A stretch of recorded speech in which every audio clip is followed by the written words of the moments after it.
the initial idea of the program was to now invite Fernando Garcia Dori from Inland to do a presentation from remote. He is currently somewhere close to Glasgow. And I have to say that he's really in a tent in the outskirts. And the battery of his computer went totally down. He is now cycling somewhere to charge the computer and then come back. And for us, this means we would start with a panel and then have him kind of participating later. If you all agree, then I would like to ask the panelists to come here, and we come together and we start our conversation together. So I think you as well? Yeah?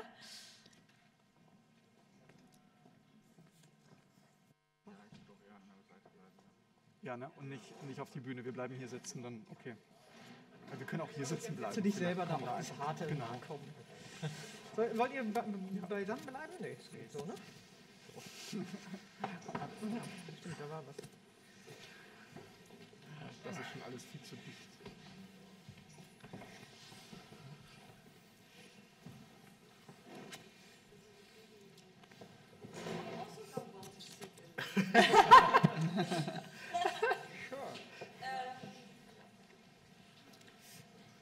Please, exactly. We have to kind of spread a little bit.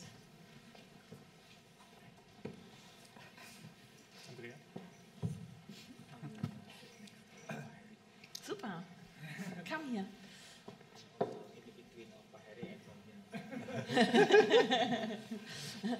That's great. Da ist auf jeden Fall mehr los. Thanks for joining, Ameng. Da ist cooler irgendwie. That is cooler.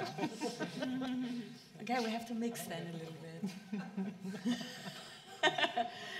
Actually, Kasia is asking us to come a bit more into this direction. Please come here. In front of the screen, right? But this doesn't. No, okay, that's totally fine. Yeah.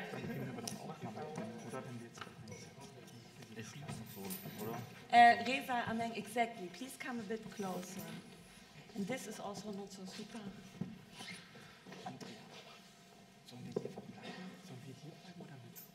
You can also join. We have to just be a bit careful that we are not like super close, as we are not wearing masks here.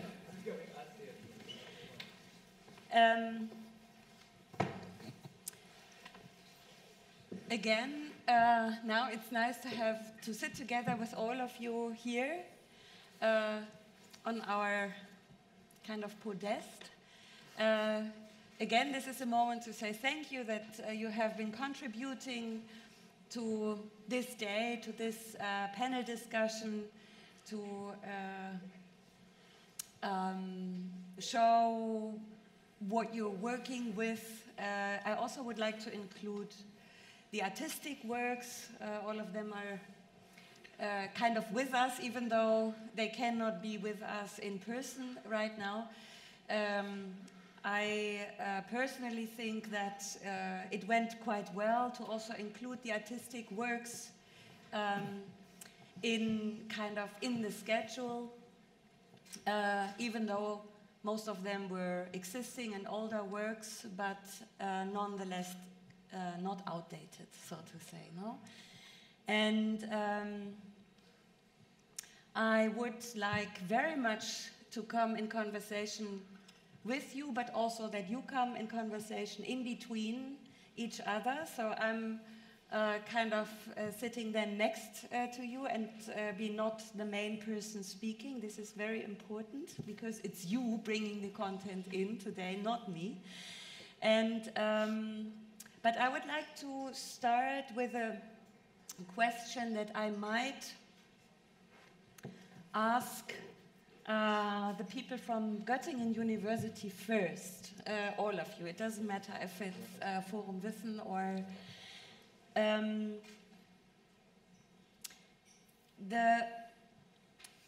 we have learned a lot about artistic works today and their intentions, so to say. So that the artistic works we have experienced, I'm speaking about the work of Saudat Ismailova and the one of Nigien Trinti and also Pina Ögrenzi, and then later, like also Mass Arte, Mass Action, and also Inland that we will then see after our discussion. And they have a particular intention, and this is, and there is content that is kind of transferred to an audience, and yours, of course, as well. And do you think that, or from your perspective, what kind of options, in the sense of welche Möglichkeiten hat Kunst, what kind of options do you see for the field of art, for artistic works, to actually change, to be able to change? I mean, art is not the politician, but art and exhibitions is something else. And I would like to ask you about your opinion on that particular question. And I might sit here. I can start quickly. I mean, many things that we have presented, they are very clear. There's a lot of scientific evidence already that we are in a biodiversity crisis and so on. Same applies to climate change and so on. We know, scientifically speaking, already so much. And I think now in a lot of these discussions, we are in a phase, we see that in Glasgow in the COP negotiations, where we have to motivate people to adopt this knowledge and put it into practice and change policy. And I think their art can help. I think actually science quite obviously has its limits. Otherwise we would not talk about climate change policy or negotiations anymore, because the scientific evidence is there for such a long time. So maybe that's one thought on that. Yeah, thank you. I would also kind of raise the question now to the other panel participants, also maybe now to Hessen first, before I ask the artists. Ich glaube, dass die Künstler ja sehr häufig an der Spitze von Entwicklungen sich befinden. I believe artists and arts are very often the trailblazers of a discourse in society, and therefore it is an opportunity if science and practice would come together with arts and artists in order to raise the awareness, so that the political decisions can be improved, so that the knowledge and the information of decision makers can be improved, and better decisions can be taken. But not so much getting more from a Wissen perspective. I think for us, the combination with art is really a door opener in our heads, because I think if maybe we expect, or people who come to Forum Wissen might expect a normal classical exhibition there in the future. I'm talking about the special exhibition and others. They might expect a very classical historical exhibition, and I think if we combine our work with art, I think it is a door opener for us, in the sense that if you regard art, or if you participate in any artistical work, I think it's clear from the very first beginning that you have your subjective, very personal, individual perspective on what you see. I think this is something given as granted if you are in an art exhibition, if you are in an art context. You are quite aware that you have your specific personal perspective on what you are seeing. And I think for us it is interesting to cooperate with art in order to transport, in a way, or transfer this approach to our exhibitions, so that people would also get into this notion that it's all about their perspective. And so therefore I think for us, cooperating with art is really kind of a door opener to get to this point that people are aware that they have their own particular perspective. I see. And you're also speaking about, I mean, you're referring to contemporary art in particular now, right? I'm not sure. Not sure. Even if you look at a Rembrandt, you probably have your own particular perspective on him. Mm-hmm. Yeah. I'm also not speaking in particular about contemporary art. I really spoke, and I really mean art in general. I would like to now address Heri and Ade, because which is very special with Sikokeluang is that you are also activists, meaning you're not only artists but also activists, and you come from an even more direct political point of view.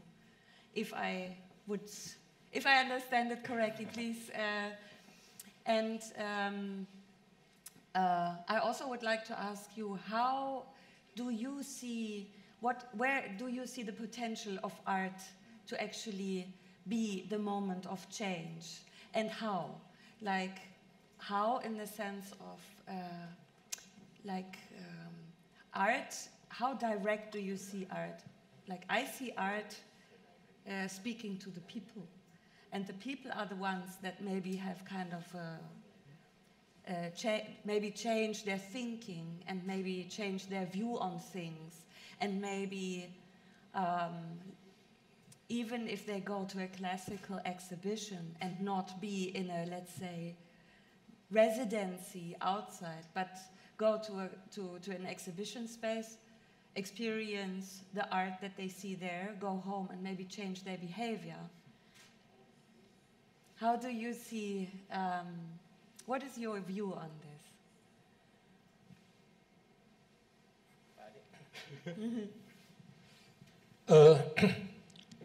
Bagi Rumah Budaya Sikokeluang, bahwa seni itu adalah media atau alat penyampai pesan kepada publik, kepada masyarakat umum. Dan kami melakukan pekerjaan-pekerjaan di Kota Lamo itu, yaitu tadi untuk menyampaikan pesan kepada masyarakat dunia bahwa penting mempertahankan hutan, penting mempertahankan lingkungan ya untuk masa depan gitu. Jadi sebagai media pesan, dan sekarang kita mencoba untuk bekerja sama atau melakukan ini dengan sains, ya saya pikir akan semakin kuat penyampaian pesannya. Jadi ada yang riset, kemudian kita mungkin sebagai alat menyampaikan pesannya. Gitu. So I try to do my best to translate. So in the sense of how us really knowing the things that happen with the Sikokeluang as the way that how they're practicing, exercising to regard the things and the notions in the local context. So Sikokeluang is becoming not only as a space, but also generating more into tools on how this particular message and information could be and also part them knowledge could be distributed. So this is really important to the sense of how Kota Lamo also take a part in this important way on how it's deliver different kind of message toward the notions in the gesture of deliver this information. So it's kind of like becoming like sort of tools. So this could be like a very diverse dialogues rather than mechanical conversions, because this is quite natural the way that how they do it. In the sense of what is festival for them, for example, this is the way that I just try to combine to the things that Pak Heri is explaining, and as well to regard the way that they're now interwoven in the sense like how they now suddenly knowing the science also have these important roles for them approach, for them part of their ingredients to strengthen the way that how they will deliver the message toward the futures and thinking about the future. So this is really important notions rather than only thinking about short of mechanical conversions, but suddenly this is kind of like natural conversions on how we are gaining the aesthetic knowledge of commons, especially to regard the environmental issues, for example.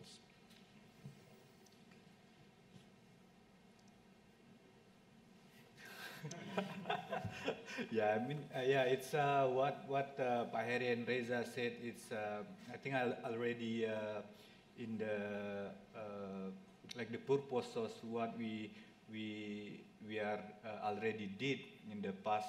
I think like 10 years recently. Yeah, it's about the for me example why I like art as a tools for like encourage what is our thinking activity for the like a human life also, and then how is it for the people who live in the forest can replace or can thinking also what we are thinking, or can together thinking of what's the problem of like the world also, I think. I mean, because this is not only the local context of, okay, this is the natural forest and this is the river that we have to save, but it's about the idea is about how our society and then our culture is depending of what human being is acting or interact each other. So that's why the result of the festival, and then we bring all of the people from outside, and then comments also on the people, indigenous people inside of Rimang Baling Forest, to make them know each other, to speak their activity or what they're thinking about the change of how we are like to living together, and to see the art is not only like only like showing and with the like good things, or with the part of you know, like concert or something, just like to see how, but this also encourage our you know, like what we call maybe like creative thinking, how we can change, and we can also make our practice in our daily life, like to make it better.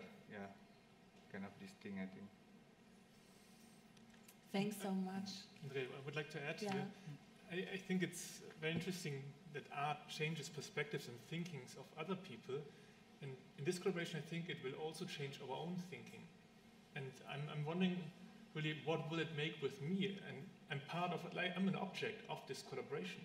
And then I'm wondering if after that collaboration, my way how I think about science, how I think about art will be different, and how I will communicate about science might also be different. So this is really an exciting point for me to learn through this collaboration, and to see how this will change the way how I communicate science in the future. And this is something I'm very grateful for all of you to share this experience.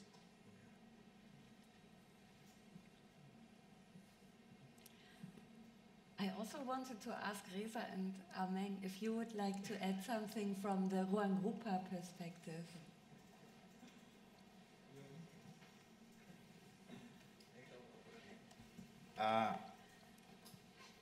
What I see with the practice of sikukluang also happen in some places in Indonesia now, that some initiative take place in the village or near rural area.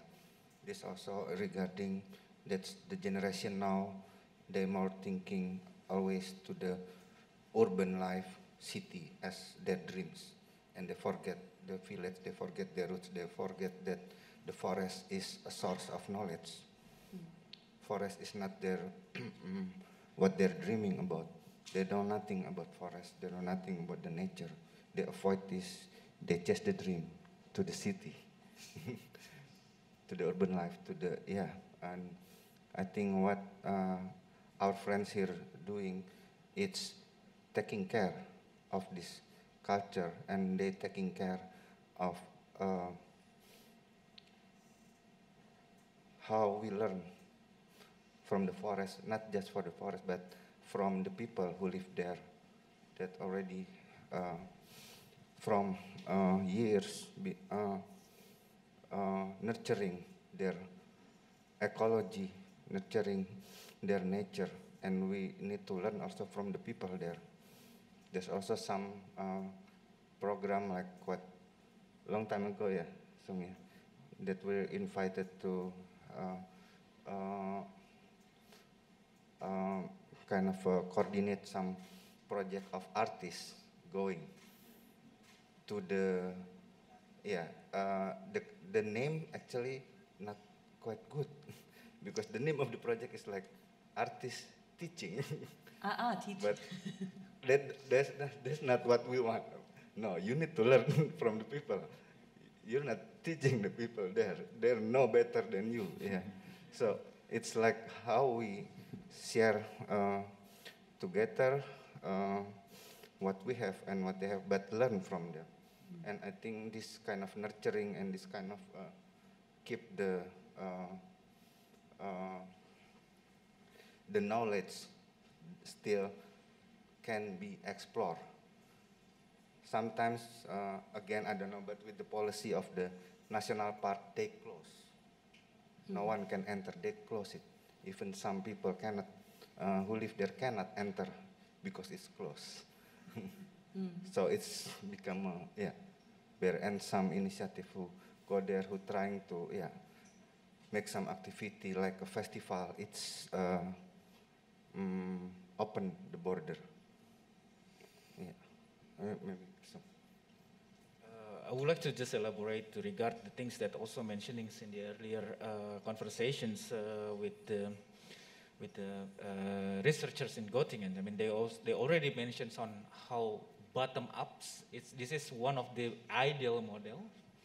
Just like he also mentions, like how we work together in the sense like not like defining or even divided the things that as knowledge being created, because that's such academic and school thing.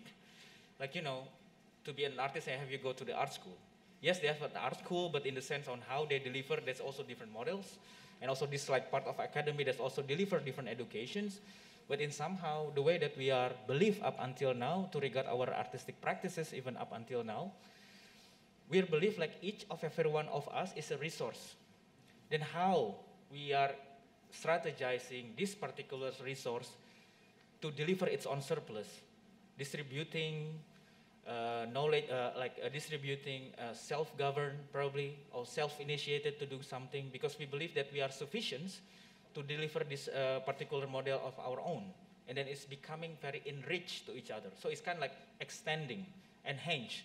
So this is like really important. It's like, that's why it's quite complicated, especially in the Indonesian scene, for example. Like friends from Uni Göttingen, it's very lucky. The way that I spoke with Fabian, for example, they already been in Palu, knowing about some things there. Even Andan, the way that live in Makassar, never been to Palu, for example.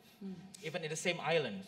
For us in Java, they're very lucky. Like you enjoy Jambi, and then suddenly you were there. I mean, the first time I went to Pekanbaru, even I didn't visit Rimbang Baling or Siku Keluang. So this particular way of us mobilities in this particular big archipelago, like not creating them, Siku Keluang as a center, they distribute this particular knowledge to different kind of model. And then probably one of the key point is to art. One of the key point could be science. And then suddenly in somehow they connect into some crossing roads. And then suddenly it's generating different kind of model.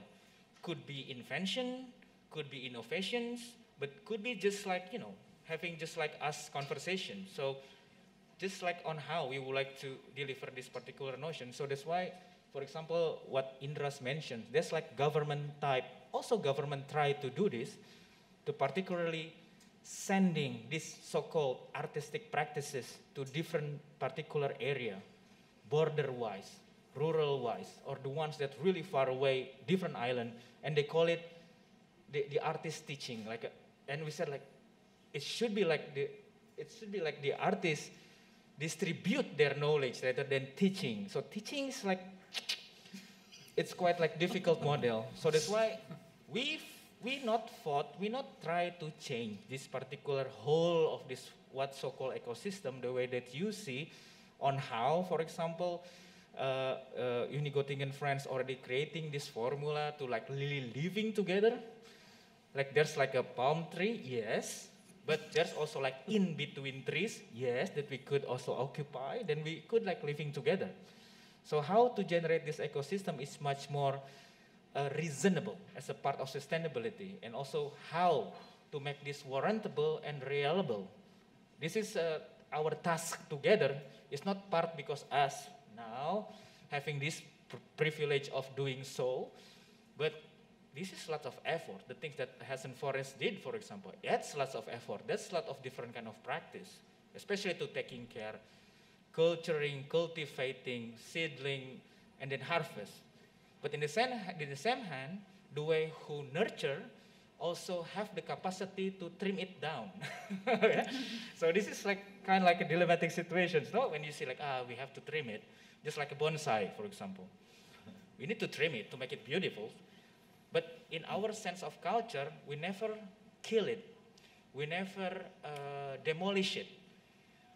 Trim, it's becoming soil.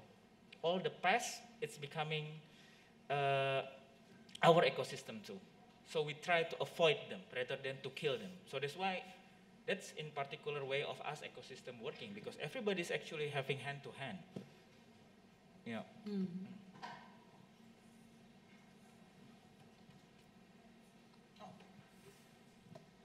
Thank you so much. Let me briefly support what Paresa said.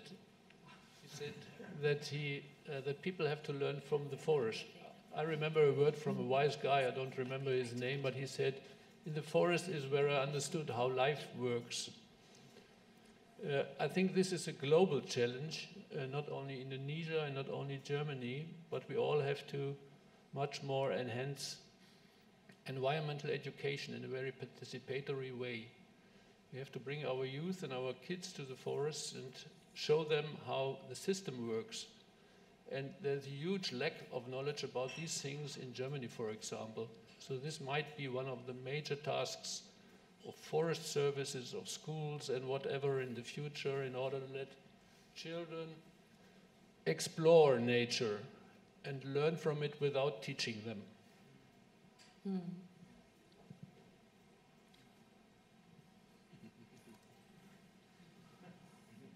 What else? I have Mike. I would like to make a proposal.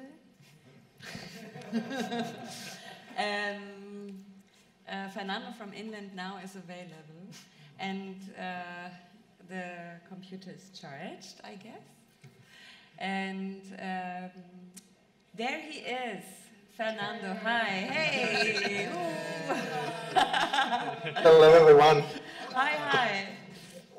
Sorry for making it so difficult. No, it was not you. It is the technique, no? Yes, that's it. Totally available. Fernando, we already started with the panel. We are here together, and we love to actually integrate you in the panel.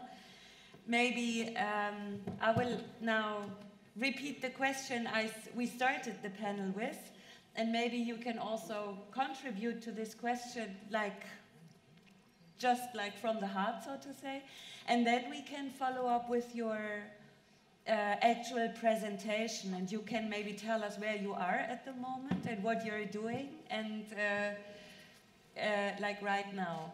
Would this be an option for you? Yeah. Absolutely. Go ahead. Go ahead with the question. Okay. Maybe very briefly, Fernando, to the audience, I would like to introduce you. Your name is Fernando Garcia Dori. You are part of the collective Inland, which is active in many places in Spain. And I think you have been, you came together in 2009? And since then, you see, please tell us how you see yourself. Please describe England to us. Was this the question, or did this have a question of the question? This was not a question, but a little request. Okay. Well, first of all, thank you for your patience, and I'm very glad to have the chance to participate even in the distance. Well, I see myself as part of a broader organism in some sense, that is the collective inland plus the animals we have and the village and forest we inhabit and the land we are taking care of plus the networks we are part of, and very often taking the role of ambassador visionary for this collective. And at the moment I'm here in Glasgow for COP26, and I will tell you about it in a moment, but maybe go ahead with your other question. Okay. As a way to not to break too much the very nice dynamic and debate you were having. I'm very sad to kind of intrude on that somehow, but I'm sorry if it's a bit noisy. Don't worry. We're happy to have you with us. The question was, as we were speaking the entire day about sustainability from very different points of view, from very different activities, like coming from very different activities. We have seen works by Saudat Ismailova, by Pina Ugrenci, by Nguyen Trenti, and all of them dealt on a different way with sustainability, like ecological sustainability and the effects of climate change, of the effects of human interaction in nature to the communities,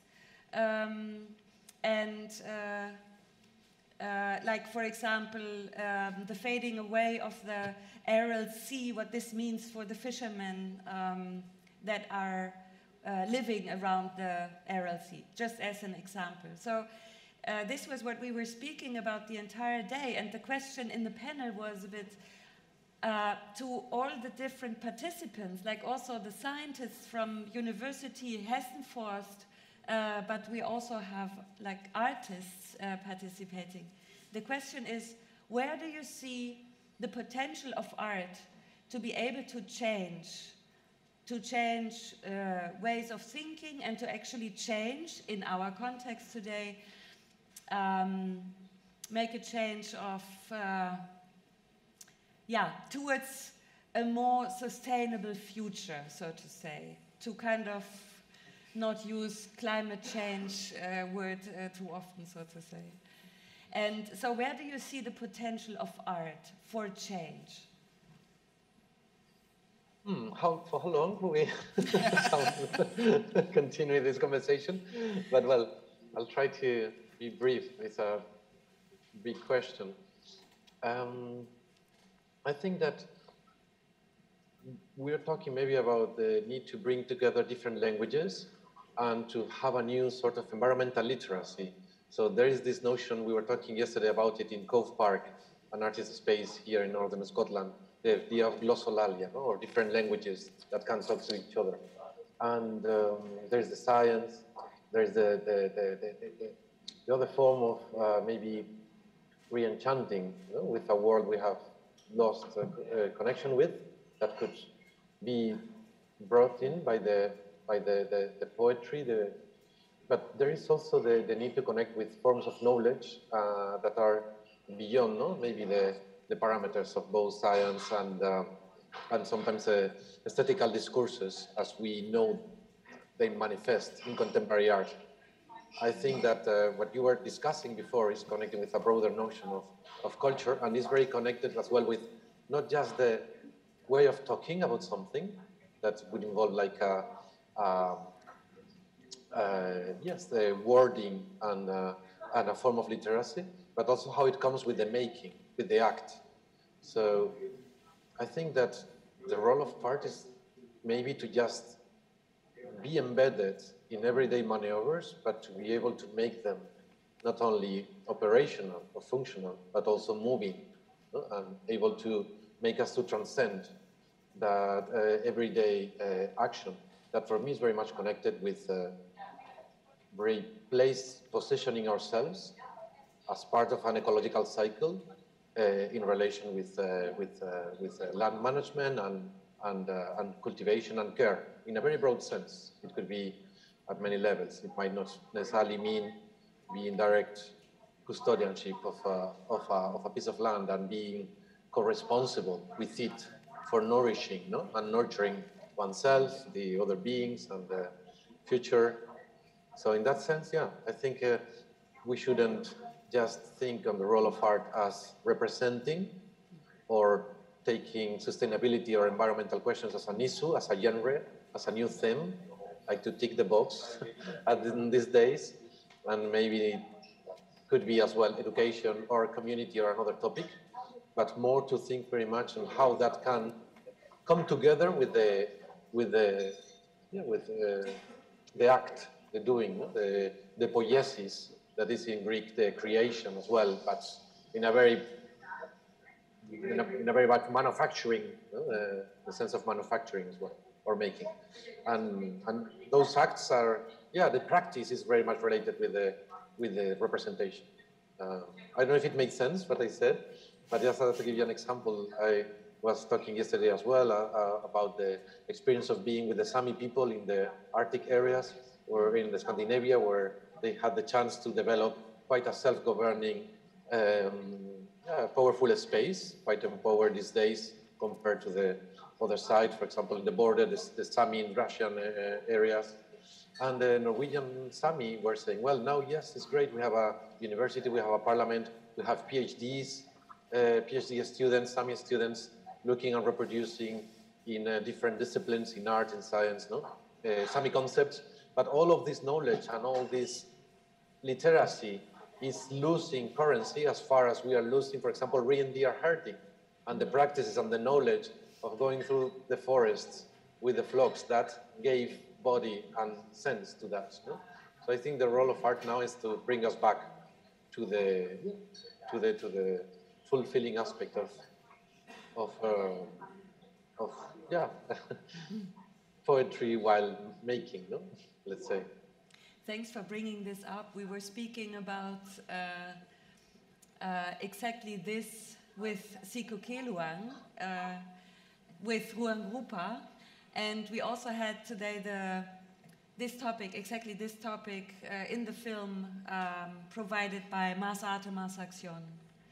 No, this is, so we are not only speaking about inland and your activities, but you also brought up the Sami people, which is exactly the same topic. Yeah, thanks for bringing this up. And what I wanted to maybe briefly add to your answer to my question is there is in all the in your like in the work that's in like the artistic work of inland, same goes for the artistic work of Sikukeluang. There is not like something in between. You don't put the work that you are going to show on a wooden plate. No, it's not painting. It's not necessarily film. It's not necessarily. It's like really direct action, and this also kind of is helpful in being more direct and being active with the actual people. Could be, no? But maybe we can now jump to, let's say, the presentation that you organized for us today, so that we can kind of integrate this in this round as well. That would be super. Yes, I'll try to be brief, because I would like just to try to contribute to the overall question that it's been considered for today, that is connected also with ecosystem restoration and reforesting in a very high degree, if I'm not wrong. And just to add to the previous question, that I think also that when we talk about bringing an ecological concern into art, we have to look at the ecologies of art and the ecologies of art making, and how we, for example, in the art system, can transition from a mode of hyperproduction, hypermobility, self-exploitation and exploitation of the other, individual careerism and competition, into other forms of symbiosis and more, sustainable mutual care.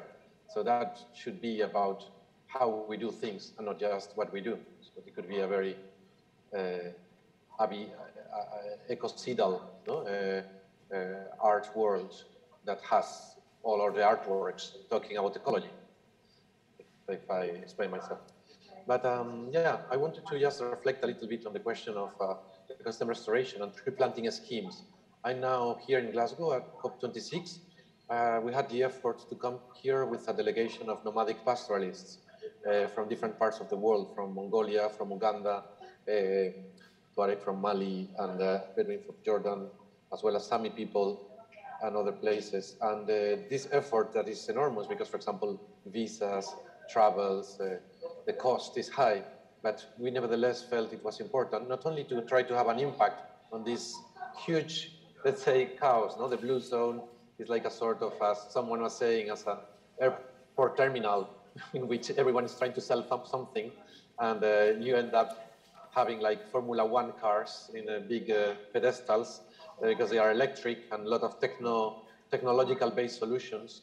And I think it's a kind of sociological expressions of the times we are being. These major conferences gathering 30,000 people from around the world to discuss about this specific question of how thermo-capitalist civilization manifests today in the biosphere, that is the climate crisis. But we felt it was important to try to make the nomadic peoples and pastoralist voice heard, and at the same time to try to have a moment for internal, let's say, construction of the movement. So we are organized with regional representatives and from the different regions, and we will have moments also to organize ourselves and to reconnect with other constituencies like the farmers or the fisher folk.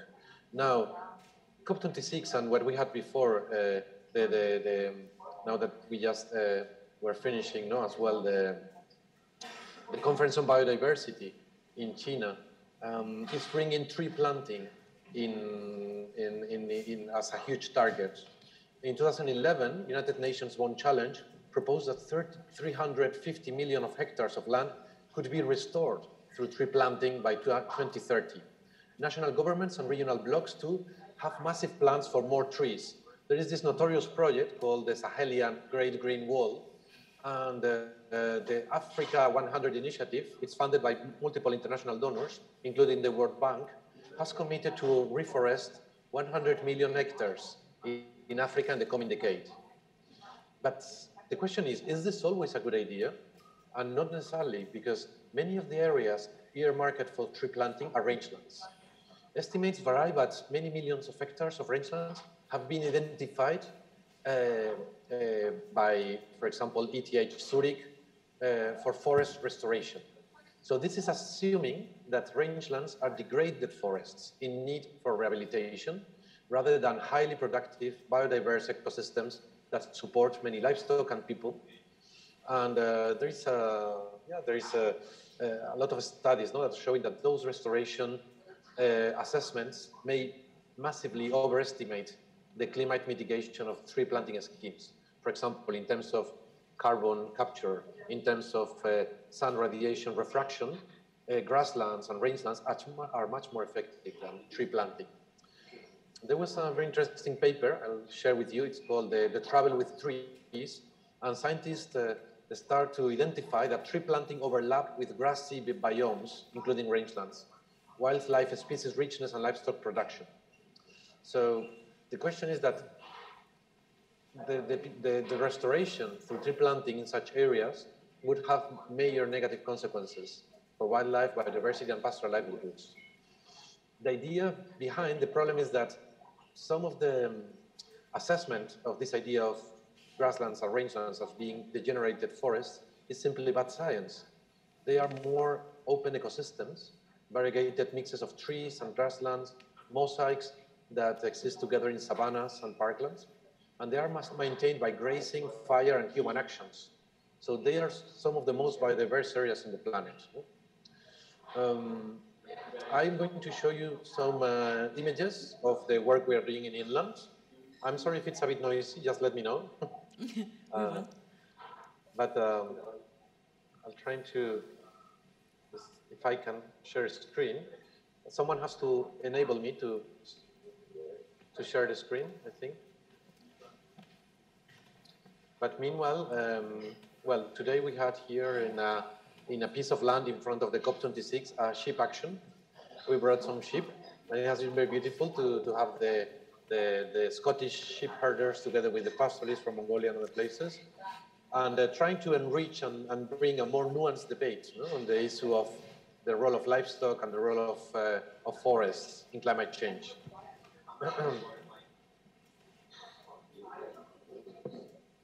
Just for a moment. Okay. So, oh, sorry. In this moment, we are more thinking on a forest. Let's think what a forest could be, and let's consider how it could be a space for new commons, no? And also the politics of rewilding. We very, very much would like just to find an easy fix to climate crisis, but sometimes it's more complex than just planting trees, and also it depends on why, when, where, and how trees are planted. Sometimes it makes sense, and it's really an important gesture, and there are spaces to regenerate. These are some of the actions we were doing these days, by the way, for the climate, and looking to promote the International Year for Rangelands. Tomorrow we have this also event at IFAD Pavilion in the Blue Zone. But I tell you a little bit more about the work we are doing in one of the inland locations, the village north of Spain.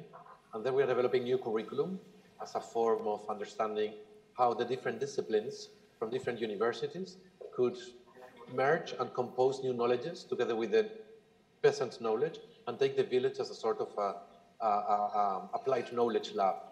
So this is the place that we are working with, and you can see that there are 6 hectares of forest behind the village. Big part of it is covered by eucalyptus. The village, it's itself a 16th century place with previous common land, and then the land is in the top of the mountains is being used by pastoralists. So what you see here is a process of new bushers coming in and colonizing the land, and then also involving a high risk of fires. This is showing you the lack of goats and lack of sheep being able to make profit from this excess of grass, surplus that otherwise wouldn't be transformed into proteins able to be used by human communities. So livestock is not always competing with farming. That's the first question we need to think. And here we see a group of artists, landscape engineers, forest engineers, and architects talking to Nell, the shepherd, our colleague in inland. And we are taking these opportunities in the village to look to also how this knowledge could make sense. Sorry, I'm trying to move to the next picture. Sorry. And then the groups are looking at these study cases, like the mountain, the village, and the forest, as spaces to rethink. The case of the forest is very interesting for us. I mentioned that it evolves from a native forest, as opportunities for learning. Every time we are doing, one of these gatherings, we start to make also proposals, and they become as well production, publications and publishing opportunities to gather the knowledge of this embedded experience on the land. And these experiences also take very much from the vernacular forms of cultural expression, like the way in which characters are in these areas represented for certain moments of the year. For example, in this case, in other situations, like in the forest, by the end of the winter, there is a character that represents as well, like somehow the rebirth. And those are cultural expressions that come from the Middle Ages. In the Middle Ages, the forest becomes the space of freedom, and it recovers new meanings that were not considered in the Roman times. No? In the Roman civilization, the Rus, no, the cultivated land, was the land in which the promised civilization was lying, and the forest was wilderness and avial. Now, as we know, this is like a kind of a dichotomy, no, between the Germanic notions of the world and the Romanic notions of the world. There is a romantic notion that still sees the forest as a space in which we can, let's say, purify the sins we committed as a hyper-civilization, no? as a domesticator of the land. But much before the Middle Ages, in the Paleozoic era, there are new trees coming up. These fossils show that Eucalyptus globulus was extended through most parts of the world in that era. So there is fossil evidence that there were eucalyptus trees masses all around the world. But as Australia was separating from the main big continent, from Gondwana, the eucalyptus started to be less of a tropical tree and more adapted to arid conditions. And eucalyptus now has grown into a diversity of species, and these species are very adapted to of course, the desert conditions, and also what we call pedophilic species. That means that the eucalyptus is somehow growing with fire. Fires and fire management was crucial to the forest management by Aboriginal Australians. And this has been misunderstood very often by the Western scientists and botanists. Forests now burn in California and Australia and other parts. A few degrees rise will bring new fires, and we still don't allow native populations and indigenous communities to make use of the forms of opening clears in the fires and cleaning that are like part of those ecosystems. So the pedophilic capacities of eucalyptus applied to other regions of the world might be catastrophic. We will show you why. In the north of Spain as well, but in other parts. In Italy, for example, in the 20s, there was that impulse promoted by Il Duce, Benito Mussolini, to bring new wealth to vast areas of Italy that were just marshlands and what is called palude, that is related with the idea of paludism. So the promised new land or the interior colony that Mussolini was conquering and, let's say, geoengineering was transformed into new cities, a new arable land, mostly also through the use of eucalyptus. No? This famous image of Mussolini, just a little bit a la Putin, we could say, with without shirt, is showing this idea that man can harness the wilderness and kind of replace it in its own image, no? Like put forest here or put eucalyptus there. Well, this had a terrible impact in northern Spain.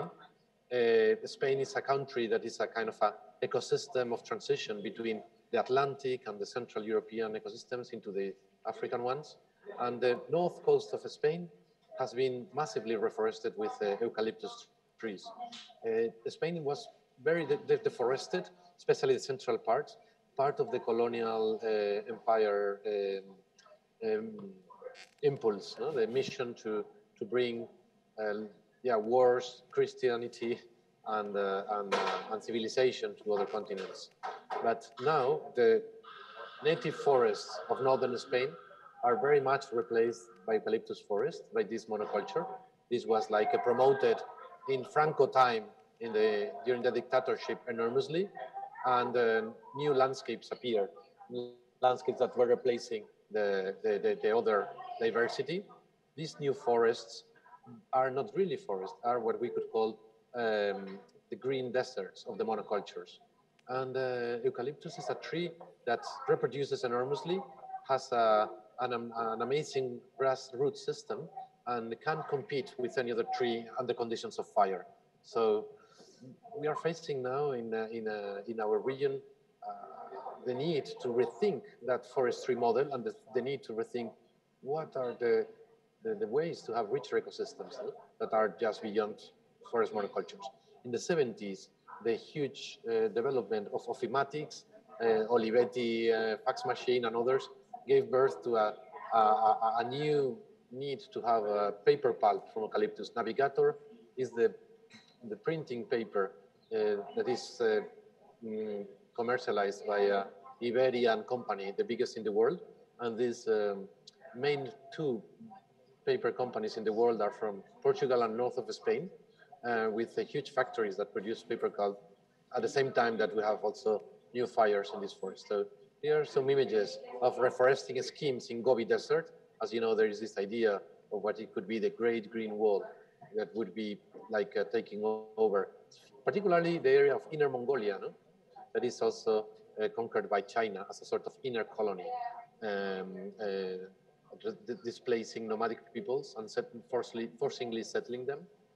But we are now trying to rethink how we could deal with the eucalyptus forest in the north of Spain and developing this idea of new commons, taking from the Middle Ages commons management of trees, forests, and involving the neighbors in replanting schemes of chestnut, of oak tree, of different varieties of trees that are slow-growing trees, but at the same time allow a much higher biodiversity in terms of the soil macrobiota, fungal rhizomas, as well as tree birds and another fauna. It's also very important to consider that it's not just about tree planting, it's about forest caring and cultivation, and that means to think on agro-silvopastoral systems. It's not just forestry, it's just how we can bring animals inside the forest that keep it clean, that keep it free of bushes that are a major fuel and risk in case of wildfires. So for many decades we have faced the let's say fear of forest engineers towards goat flocks, for example, thinking that the goats and the sheep in the forest would just kill the forest. And in fact, many indigenous practices in Rajasthan, in India, or in the Scandinavia, they involve shepherding inside the forests. So this is crucial. I will just leave it here while we are doing a new set of forest characters in inland, but just try to share with you a little bit of these concerns that I think should bring a more nuanced debate on what is the future of eco schemes for ecosystem restoration. We are at the moment, as I was saying, very much involved in trying to have this movement of pastoralists organized. And I think it would be beautiful that ecosystem restorations are not just happening in a top-down approach, but actually more the idea of community managed ecosystems that are richer than just forests. And well, if I can just share again very quickly, this is what we are trying to put together pastoralists in very diverse areas, like the Tuareg people in the sub-Sahel. And just to show you what are we talking about when we're talking about global grasslands. It's more than 50% of Earth's surface are grasslands and rangelands. And in some areas, in some cases, 70% is privately owned. Like in the US, only 10% of them belong to native nations. So these are some of the moments of gatherings of the nomadic peoples, working through regions, so Eastern Africa, with the Maasai and other Borana and other peoples, with Europe, and then defining together and being able to have an influence at the global arena. No? Hindu Ibrahim, for example, was talking yesterday as well at the main plenary of the COP26. We were bringing the pastoralists as well to documenta some editions before, and still working now with the COVID situation through new technologies and so on. So I would leave it here, and I hope it was an interesting contribution to the debate. I'm looking forward to hear more about your ideas for how the tax that could be a very revolutionary, interesting element, you know, for the whole documenta economy. Could serve effectively not only for a wider and richer and more holistic notion of ecosystem restoration, but also for arts and the development of transformative environmental collaborative art, together maybe with the projects and collectives that we are working with in Lumbung, that I think there are maybe interesting case studies to depart from. And at this moment we are working together with two collectives from Lumbung into what we call the land projects in different parts, like in Indonesia or in Kenya or northern Spain. So thank you so much. Thanks to you. Sorry for being a bit long.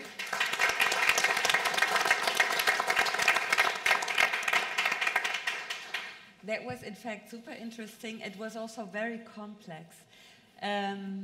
Actually, I thought that I would like to kind of pass the mic directly to the ones who are working with trees and forests to maybe comment on what Fernando said with regard to the eucalyptus tree and how it is now cultured or recultured, or I don't know how to say in Spain.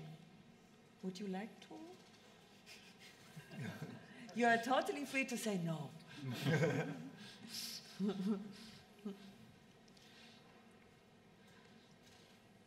No.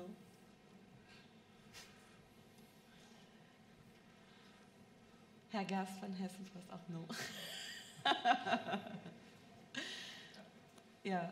But maybe one thought. So, I mean, eucalyptus is a non-native species, and there was a statement that I got from the presentation by Hessen Force that they're not betting too much money on non-native species. They want to work with the native ones. Our approach in Indonesia is also that we want to use in our agroforestry system that we're trying with the oil palm, that we use native tree species there that are of value for the people. And I think that seems to be like a common idea from today, so that we all probably can agree on that we rather go for native species than for exotic ones. Because people have more experience with them. We avoid risks, like you said, fires here in Europe. These are other problems that we would get with exotic species. Yeah, I think the species one chooses are crucial, and also the forms of reforesting, the places, the process that brings that forest alive. And I'm sure that you are considering very much elements of participation and engagement in those, defining all these different parameters in case new forests have to come. Mm. And sorry, maybe one other thought is that we really need to consider the context. It might make a huge difference if we talk about Spain and goats in that traditional system. And I'm quite sure that in Hessen, goats would not be the way to go to restore forests here. So you really need to have to think about the context. And often they're not easy solutions, like you mentioned in your beginning. These big glossy studies that came out, how many trillion trees one can plant, and so there's always a risk for the simple solution that you then end up causing even bigger problems than if you plant trees in areas where they don't belong to, or things like that, right?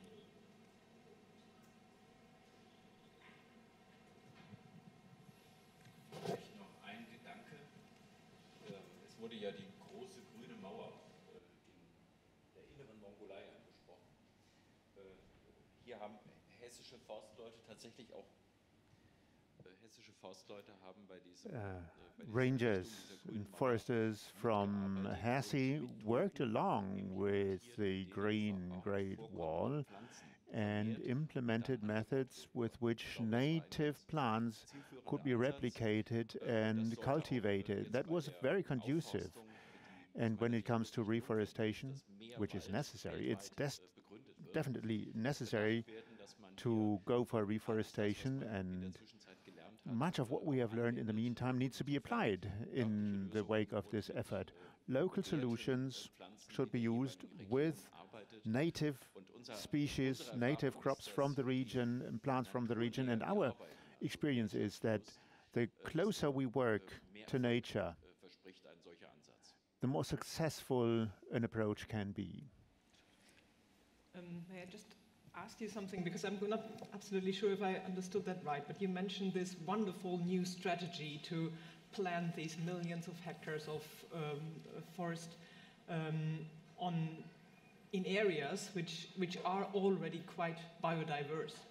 And as I said, I'm not too deep into this discussion, but I was asking myself, I mean, it's probably something that they celebrate quite a lot, this new idea and this as a kind of solution to all the problems we have. Is there already, I mean, how is the discussion on, instead of planting trees on already quite biodiverse areas, I mean, the option to reduce the expansion of cities, to reduce the expansion, or for example, to reuse instead of expanding the villages, to reuse spaces that have formerly been used by the industry. I think there are still quite a lot of areas that could be used for planting forests, and also the idea to reduce the expansion of villages. I know that there is a discussion, but could you just give me just an overview, or give us an overview?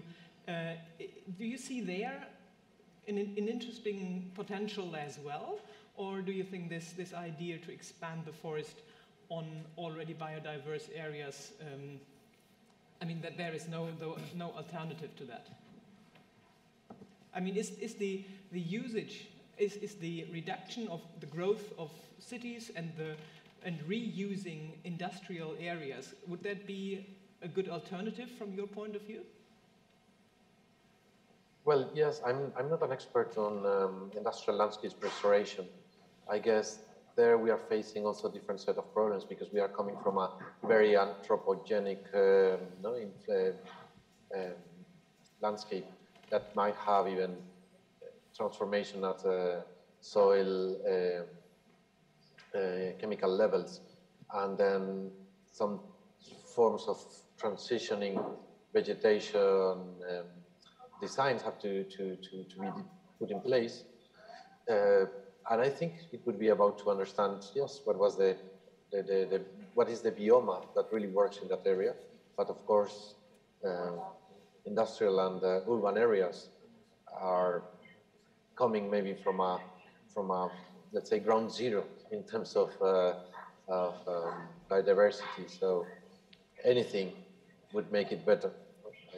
It could be also grasslands. Why not? We are working in Madrid city, rewilding, let's say, or renaturalizing, as we say it, areas that were supposed to be built, and that after the building crisis of 2009 were just left as sort of contemporary ruins, with semi-finished buildings or streets that were never going to be circulated. And we are working with the city planners and the city council to have not just, for example, olive trees in a form of open forest, but also the flock of sheep we have grazing around, because what we are coming from is from highly deteriorated soils, soils that have been very, very punished, let's say, by construction or by industry and so on. So what the best you can do there is like no tillage, no plowing at all, and as much as possible of soil restoration through organic matter, distributed in a way that has no much impact, and avoiding also soil compactation. So big herbivores, as cows, have the risk even to damage in those conditions. So you are going like into a sort of, let's say, acupuncture, acupunctural intervention to recover some of the soil life in those situations. And sheep have a great role on that too. Otherwise, you can just add different types of compost and recovering as well. With bokashi and other techniques, you can recover a little bit of the mycorrhiza and fungal bioma that is needed for soil fertility and so on. Okay.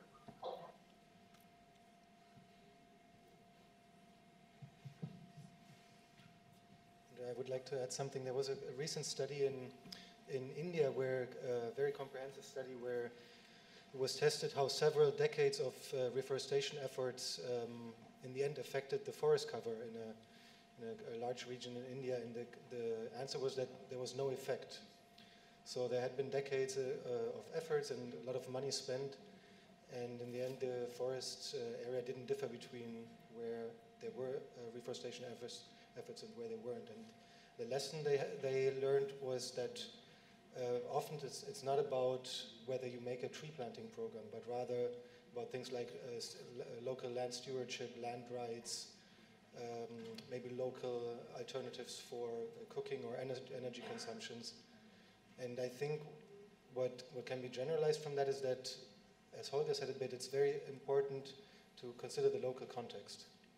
And then it may be in some cases reforestation, it may be enrichment planting, it may be goats, but it has to be considered in a local context and then also together with the local communities. And I think that is also important for us to not put our hopes too high with our activities in Sumatra, because we don't know whether this will in the end be sustainable. We can try, and we hope that with this bottom-up approach, the local communities will really care for these trees and for these forests, and that's how they can flourish in the future. But yeah, in many places they don't.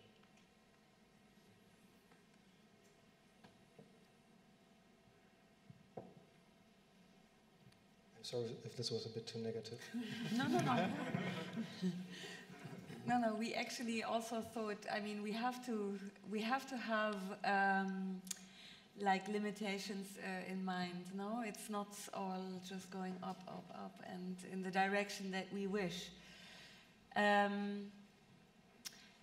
wanted, like every panel, every coming together also has the so-called closing remarks as part of the structure, so to say. Before I would like to present my idea for a closing remark to you, I wanted to ask again the audience if you would like to contribute to this panel, if you have questions or comments that you would like to bring up now, in particular to the ideas and the presentation and the work that Fernando presented, that Inland is kind of about, or to our other guests, or to other people in the audience. So this would be the moment. There we are.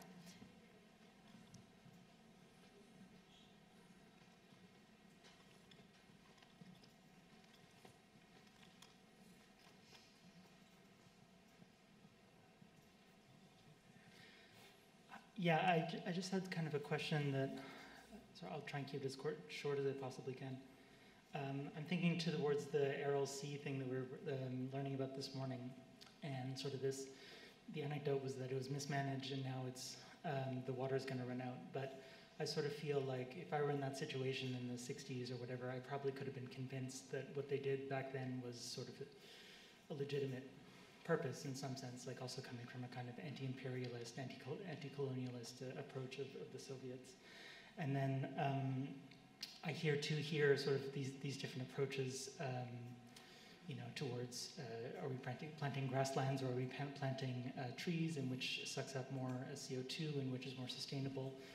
And the point I'm trying to get at is that I really don't feel like I am able to make a decision, at least sort of in this kind of context, not in a scientific context, about what is the right thing to do. And I mention that because I'm sort of wondering about what the role of art can be, going back to your earlier question, and sort of asking myself if there's a role of art that isn't just sort of in service of specific scientific ideas, but rather sort of that still has this kind of more traditional, negative, critical role that we know from sort of earlier modernist understandings of contemporary art. Yeah, that's kind of the remark I'd like to, I don't know if it's a question or a remark. Yeah, like, is there still a space for this kind of questioning rather than always being in terms of an ethos of how to live in this more affirmative sense. Yeah.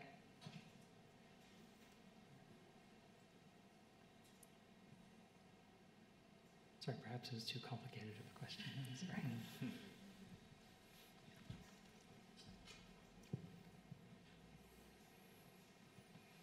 Thank you. Since it's about forest, actually, I wanted I remember what Fabian mentioned earlier, that he said that he and his friends, his fellows, as scientists, sometimes not really, how to say, it's not really creative in presenting or in disseminating the result of the research. But actually, we learn a lot from the scientists itself. There are many layers of metaphoric. There are many layers of metaphoric findings and also research that really inspired creative practitioners like artists, curators, and so on and so on. And the second thing is that, so please, Fabian, don't say like that because you're inspiring us as a scientist. So the second thing is that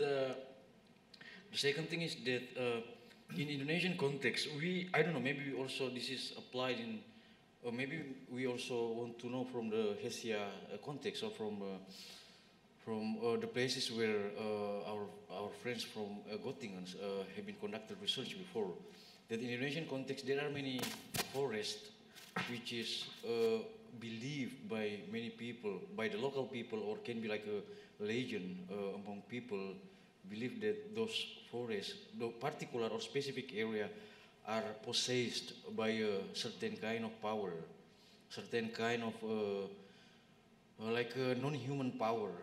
So man or human being cannot be there to access it. So it's actually a forbidden area for human to access, even to step their foot. There are many stories around which is witnessed also, and many friends experience it, that they get lost and they lose their direction when they are in the mountain, when they are in the jungle. So because people believe that you are possessed or you are directed, you are being directed by the owner, by the spirits who own the forest. But actually, this is also very interesting metaphor for me myself.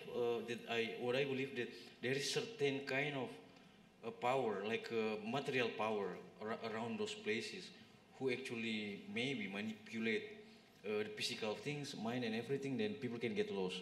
So it's not about that there are spirits in there who possess those areas and and direct people who access it to be somewhere else, and they're not into reaching the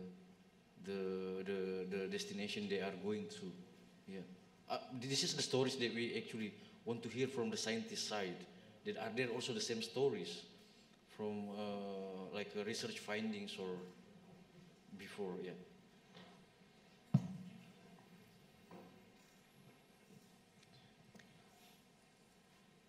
Thank you, Andan. Would you allow me to close the session and the panel now? Are you okay? I wanted to, as like a very brief and small closing remark, I would like to say again the title of today's panel discussion, which is Urun Rembuk.